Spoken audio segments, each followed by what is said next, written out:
Hello, I'm Carlo Gonzalez, and this is my final reflection for the Intercultural Leadership class. In this video, I will talk to you about some of the biggest takeaways I had from this course, specifically on these subjects, identity and cultural intelligence, how we communicate and negotiate with people from different backgrounds, and what it takes to actually build a good, trusting working team, especially in diverse teams. All right, so first up, Module 1, Identity, Culture, and Self-Awareness. So the biggest thing we saw was cultural dimension, like Hofstadter's idea of power distance and individualism versus collectivism. So Hofstadter's idea of power distance is about how okay some people are with having more power than others. So basically, in places with high power distance, people are okay with leaders having more control over what's going on, and in lower distance places, people want more equality. They want to know what's going on. They want to have a say in what's going to go on. So basically, it's just individualism versus collectivism. So either people care more about themselves or their group. In individualistic cultures, people focus on their own goals and their own goals only. And in collectivistic cultures, people care more about either their family or their group. So okay, and there's also the concept of cultural intelligence. What's cultural intelligence? Basically, it's about how good we are at recognizing cultural differences and how fast, how good we adjust when we have to adjust in these cultural differences and when we are in certain situations where we have to adjust. So an example of this could very well be in a group project where if someone jumped straight into dividing tasks, they could think that they're being more efficient, but this actually could affect somebody else in the group who might not come from a collective culture where they do everything together. And this could make them not work as well, feel more confused, and it could just create a messy situation for the whole team.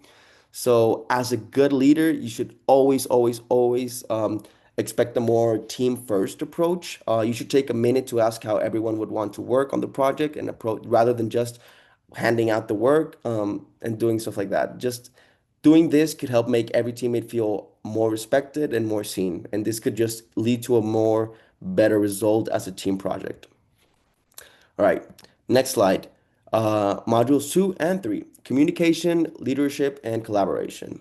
So we talked about what makes a good global leader, and these things are adaptability, open-mindedness are the ones that really stuck with me. And um, and then we also dove into how to actually collaborate in multicultural terms using digital tools like Zoom, Meetup, Docs, and stuff like that. So one example I can think of is in my team, we had people from three different countries. And right away, it was very clear we all did things differently and communicated differently. So some of us were super direct, some of us were not that direct, some were more subtle, and it was just it was messy. It was messy. It wasn't horrible, but it was messy. It's not okay, not for a good team project. So we realized we needed to make a change. And since I was already a tech student and I already knew how the tech liked their stuff done, I took the leadership. So the first thing I did was slow things down and make sure I understood everybody's opinions. I asked more clarifying questions and I also encouraged some of the more quieter teammates to speak up, which they heavily appreciated. And the one thing we didn't have a problem like at all was using online tools like Google Docs, Google Slides, Miro, Canvas. Everybody already knew how to use them. Which, if you take a step back, really says a lot about the future and how in the future many things could change and still be different, but online, many people still understand themselves. I don't know, kind of interesting.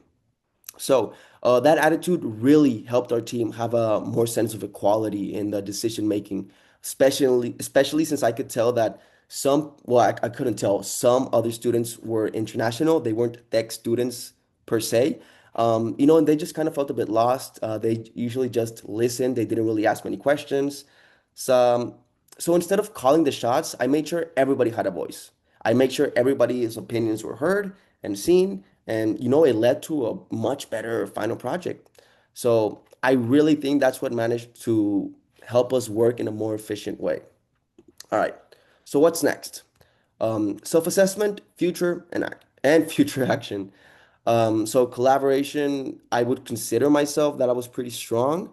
Um, you know, I I was pretty good about receiving everybody their space and adapting to how they worked. I mean, of course, there's still a lot of room to grow, but I'm very proud on how I managed to handle certain situations. So I say that's definitely a skill that I did not have before this class. And for negotiation effectiveness, I think I was outstanding. Whenever we had a disagreement in the team, instead of arguing, I focused on what each person wanted and valued.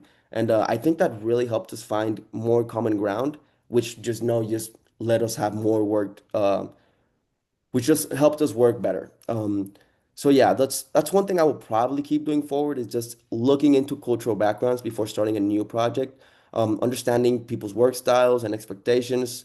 And I think that's very, very, very important to have a good teamwork.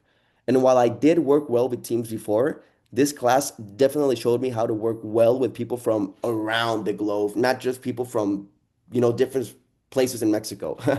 So if I'm ever struggling again, the tool I would probably use for better workloads would be just regular feedbacks with my teammates and just make sure everybody feels heard and understood.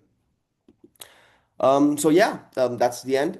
Thank you for watching. I'm definitely not perfect in any of this intercultural stuff yet, but this class definitely gave me the tools to work on myself and to see where I still have work to do. So I feel even more ready to work with people from, that aren't from Mexico and that are from around the globe, which is definitely not something I could say before this class. So yeah, thank you for watching the video. Have a good one.